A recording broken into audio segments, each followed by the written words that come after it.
Government government government DC साहब होश में आओ, होश में आओ, होश में आओ। तू एडमिनिस्ट्रेशन होश में आओ, होश में आओ, होश में आओ। किसानों की क्या मजबूरी है, बंद होना जरूरी है। गवर्नमेंट होश में आओ, होश में आओ। झूठी गवर्नमेंट होश में आओ, होश में आओ, होश में आओ। एडमिनिस्ट्रेशन एडमिनिस्ट्रेशन होश में आओ, होश में आओ, होश में आओ।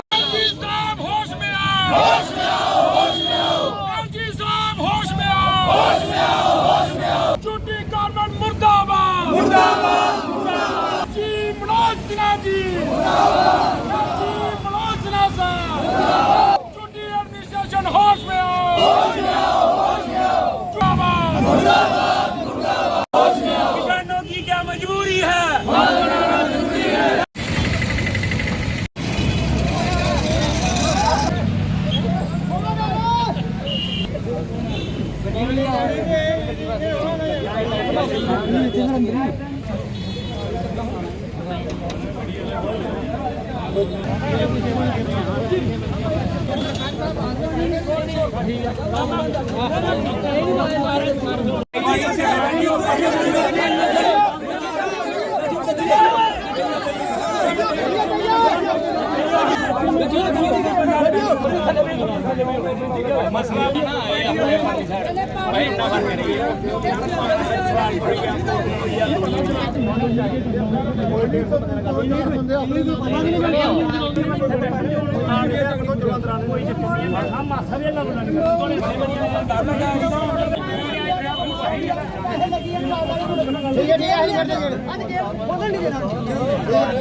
फर्स्ट टाइम अंदर नहीं जानते डिस्ट्रिक्ट एडमिनिस्ट्रेशन भी 25 बंदे अंदर जाते हैं। दो ही है ये सही से बैठो यार इधर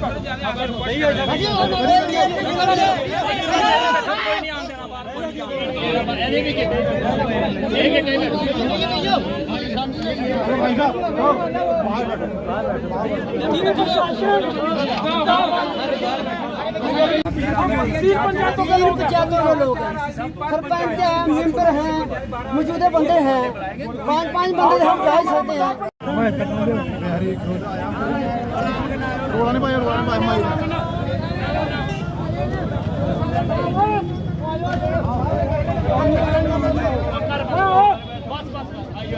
किसान एक तरह दे बाकी बाहर ही खड़ा बाकी बाहर ही खड़ी है दूसरा गेट करो ना इधर ही बढ़ा दे अगर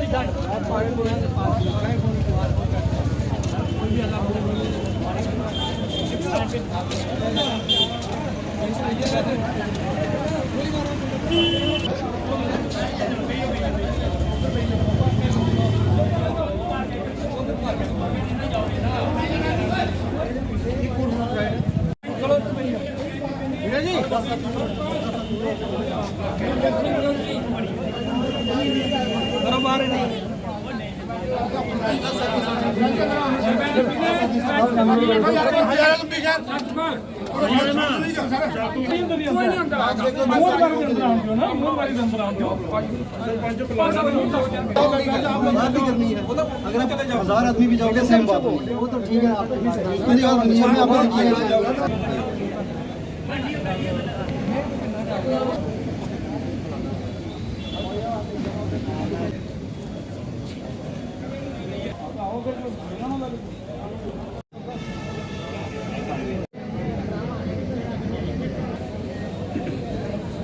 पिछले 5 सालों से नहीं, पिछले 15 सालों से हमारे 3 पंचायतों के लोग, जिसमें छब्बेचक पंचायत, कोटपुनू पंचायत और अपना दोलियां जट्टा पंचायत, 3 पंचायतों के लोग पिछले 15 साल से इस एडमिनिस्ट्रेशन के पास चक्कर लगा रहे हैं। पिछले 5 सालों में हमारी कम से कम भी 1500 एकड़ जमीन जो है वो पानी के बहाव में बह गई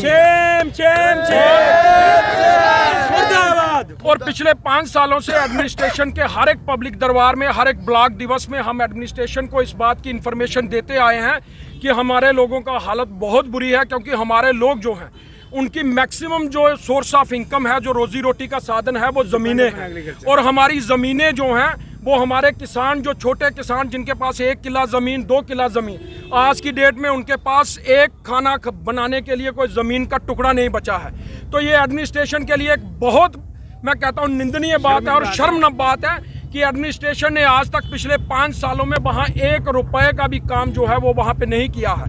पिछले 3 सालों में हर एक ब्लॉक दिवस में हम एडमिनिस्ट्रेशन को बताते आए हैं कि हमारा इतना नुकसान हो रहा है। 400 करोड़ की डीपीआर जो है वो फ्लड कंट्रोल महकमे ने बना के सिर्फ हमें हर साल वो एडमिनिस्ट्रेशन बता देती है कि हमने 400 करोड़ रुपए का प्रोजेक्ट भेजा है सरकार को बना के, लेकिन सरकार उसके लिए कोई पैसा नहीं दे रही है। हम एलजी सरकार को और केंद्रीय माननीय जो हमारे पीएमओ में मंत्री हैं उनको भी आज हम सब लोग ये एक वार्निंग देना चाहते हैं कि हमने बिना कोई कंडीशन के उनकी सपोर्ट की है पिछले 2 इलेक्शनों में, लेकिन अफसोस की बात है, शर्म की बात है कि पिछले 10 सालों के अंदर कोई पीएमओ में मिनिस्टर, कोई मेंबर ऑफ पार्लियामेंट और कोई एडमिनिस्ट्रेशन का आदमी हमारा हालचाल जानने के लिए नहीं आता है। नेता लोग और एडमिनिस्ट्रेशन के उच्च अधिकारी सिर्फ फ्लड कंट्रोल के डिपार्टमेंट में हमारे लोगों को आश्वासन देने के लिए आते हैं और हमारे लोगों को आश्वासन देके चले जाते हैं। आज इस प्रोटेस्ट का जो हमारा मेन मकसद है, हम सिर्फ एडमिनिस्ट्रेशन को आज वार्निंग देने के लिए आए हैं। यहाँ पे मेरे साथ अलग अलग पंचायतों के नुमाइंदे, सरपंचिस, पंचिस, एक्स पंचिस, सरपंचिस और जो सोशल एक्टिविस्ट हैं वो सारे हमारे साथ हैं। हम सिर्फ इनको 15 दिन का, 20 दिन का अल्टीमेटम देंगे। अगर किसी प्रकार से हमारी कोई हेल्प नहीं की गई, जहां हमारे लोगों को नहीं वहां से बचाया गया, तो हम इनके खिलाफ एक बड़ा प्रदर्शन करने जा रहे हैं और वो इनको उसका खामियाना जो है वो केंद्र में बैठे हुए हमारे मंत्री साहब को भी भुगतना पड़ेगा, स्टेट की गवर्नमेंट को भी भुगतना पड़ेगा और डिस्ट्रिक्ट की एडमिनिस्ट्रेशन को भी भुगतना पड़ेगा। और मुश्किल है लोगों की। परसों जो फ्लड आया किसी ने सुध नहीं ली, कोई महकमा नहीं गया। 2 साल का सिर्फ ठेंगा दसा दी है सरकार, एलजी गवर्नमेंट भी, सेंटर सरकार भी। आदे ने 400 करोड़ रुपया मंजूर किया, 1 रुपया नहीं लगा और हज़ारें करोड़ें रुपए का मटीरियल उज दरिया च कढ़िया जा रहा, 1 रुपया नहीं लगा। क्या और लोगों की जमीनें का निकला क्या नहीं लगना चाहिए? इन्ना मुश्किल है लोगों, अज लोग मजबूर होई है, जिमीदार लोग रोड बनाना पिया और डीसी साहब होंगे जिहड़ियां अखां बंद ने इन्हें जगाने वास्ते। बरसात शुरू होने बरसात बैठके दा दौर इत्थे शुरू ही बड़ा दौर, सिर्फ दौर गया। सड़ियां फोटोग्राफियां होंदियां ने, हमारे 400 करोड़ देता, 1 रुपया नहीं लगा अज तक। सलालपुर की बिल्कुल खतरे निशान पर 2-250 फुट जगह रही है रुनने वाली, कोई पानी पूरा दोने ग्राएं च। और दिखी सकती है मीडिया कर्मी और डीसी साहब का दौरा 1-2 दिन च करना चाहिए और लोगों की समस्या हल होनी चाहिए। लोग मजबूर रही है और अगर कुछ नहीं सोचा गया, साड़ा अगला कदम, नैक्सट कदम ऐसे नेशनल हाईवे बंद करना, जम्मू जाना पाया, जेल जाना पाया जाके, मगर एडमिनिस्ट्रेशन जो सुते का नहीं जागना पौना है। साहब ने बयान किया है, यूथ ने भी किया है। लास्ट ईयर 16 अगस्त को जब फ्लड आया है, ऐसे हमारा डेपुटेशन डीसी साहब के पास आया था, हम आए थे और हमारे को यही आश्वासन दिया था कि आपका जो मौके पर देखते हैं जाकर। उस समय एक्शन फ्लड कंट्रोल और ए साहब गए हैं, इन्होंने देखा जाकर।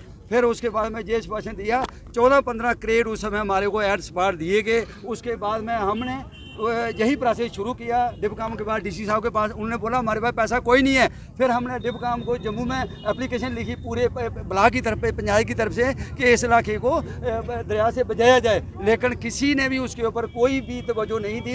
कल का जो फ्लड आया उसके बीच में आप मौका देखा जाए, डीसी साहब से हमारी यही गुजारिश है, मौका देखा जाए। वो जो दरिया है पूरी पंचायत को 2 हिस्सों में बांट रहा है, 2 हिस्से हो गए तो सलालपुर एक तरफ हो जाएगा, वो दरिया जो एक तरफ हो जाएगा। हमारी यही गुजारिश है कि कृपया करके उस इलाके को इन्वेस्टिगेट किया, इंक्वायर किया जाए और उसके ऊपर तत्काल पहले उसको क्या फर्स्ट रिलीफ दिया जाए, उसके बाद में माइनिंग द्वारा दरिया को जो है बीच से गहरा किया जाए, तभी जाकर उस इलाके को प्रोटेक्शन मिल सकती है। अदरवाइज कोई लोग नहीं है। और लोग जो है वो बिल्कुल मजबूर हो चुके हैं, अपना घर बार छोड़कर बिल्कुल हम दरिया रोड पर आने के लिए मजबूर हैं। हमारी मीडिया से यही गुजारिश है कि ये हमारा मैसेज जो है ये एलजी तक, सेंट्रल गवर्नमेंट तक जाना चाहिए। पंचायत देखो जी, साढ़े जेह्ड़े 5-7 साल का जेह्ड़ा एलजी गवर्नमेंट जी है ये लोकें कन्नै एक मजाक बनाइए रखी ओड़े दा इन्हें। ना कोई करोड़ें रुपए के प्रोजेक्ट जेह्ड़े सिर्फ सानू दिखावे वास्ते दस्से जा रहे और कम कोई नहीं होआ दा। कि ना 500 एकड़ जमीन जी कम से कम जी है बिल्कुल बेही चुकी है और लोगों दी फसलां जड़ियाँ लगी दियाँ वो भी हुण जड़ियाँ कि बेही चुकियां न और करोड़ां रुपए जेह्ड़े इन्हें माइनिंग वाले साढ़े उज दरिया बिचू दा ओहदे पैसा कट्ठा करिए अज गवर्नमेंट गी देआ देन कि अस साढ़े दरिया ही नहीं लाई सकते। अगर लोग दरिया ही साढ़ा पैसा नहीं लाते अस एह्दी माइनिंग भी बिल्कुल बंद करी देगे और हाईवे रोड बंद करिए अस इन्हें चेतावनी दिन्ने कि अस सने बच्चे ਸਾਰੇ ਲੋਕ ਇਕੱਠੇ ਹੋਈਏ ਰੋਡ ਬੰਦ ਕਰਾਂਗੇ ਔਰ ਇਹਨੇ ਕੀ ਸਬਕ ਸਿਖਾਵਾਂਗੇ ਕਿ ਸਾਡਾ ਜਿਹੜਾ ਕਿ ਇਹ ਕੰਮ ਜਿਹੜਾ ਜਲਦੀ ਤੋਂ ਜਲਦੀ ਕੀਤਾ ਜਾ ਔਰ 15 ਦਿਨਾਂ ਦੇ ਅੰਦਰ ਅੰਦਰ ਸਾਨੂੰ ਕੁਝ ਨਾ ਕੁਝ ਦਿਖਾਈ ਦੇਣਾ ਚਾਹੀਦਾ ਉੱਥੇ ਕਿ ਸਾਡੀ ਮਦਦ ਕਰਾ ਦੀ ਹੈ ਗਵਰਨਮੈਂਟ। ਕਿੰਨਾ ਖਤਰਾ ਜਿਹੜਾ ਦਰਿਆ ਦੇ ਲਾਗੇ ਦੇਖੋ ਜੀ ਅਸੀਂ ਕੋਈ 100-200 ਫੁੱਟ ਜਿਹੜੀ ਜਗ੍ਹਾ ਉਹ ਰੁੜਨੇ ਵਾਲੀ ਹੈ ਉਹ ਰੁੜੀ ਗਈ ਜਾਂ 5-7-8 ਪਿੰਡ ਜਿਹੜੇ ਨੇ ਉਹ ਬਿਲਕੁਲ ਇੱਕ ਬੱਚਾ ਨਹੀਂ ਲੱਭਣਾ ਜੀ, ਉਹਦਾ ਪਤਾ ਨਹੀਂ ਲੱਗਣਾ ਕਿਹੜੇ ਪਾਸੇ ਗਏ ਨੇ। ਇਹ ਗਵਰਨਮੈਂਟ ਉਹੀ ਦਿਖਾ ਰਹੀ ਹੈ ਕਿ ਲੋਕ ਰੋੜਨ ਆਸੋ ਉੱਥੋਂ ਦਾ ਵੀ ਮਾਈਨਿੰਗ ਪੁੱਟੀਏ ਵੇਚੀਏ।